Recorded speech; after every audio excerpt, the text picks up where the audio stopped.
السلام عليكم ورحمة الله وبركاته. النهاردة بإذن الله هنبدأ نتكلم عن نوع عندنا من الكلانشو. طبعا بس النوع ده نوع نادر شوية. طب احنا لو جينا بصينا على الأوراق بتاعته هنلاقي الورقة طبعا ملمسها بيكون ملمسها يعني عامل زي القطيفة سنة صغيرة.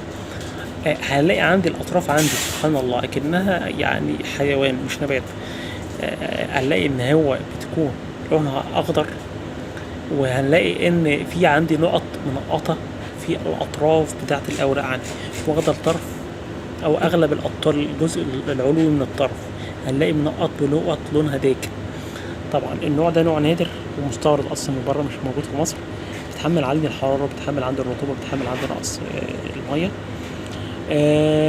طبعا يعني هو سعره غالي، سعره مش رخيص يعني، فانا ما انصحش اي حد خصوصا لو حد مبتدئ ان هو نبدا ان احنا نشتغل بالنوع ده.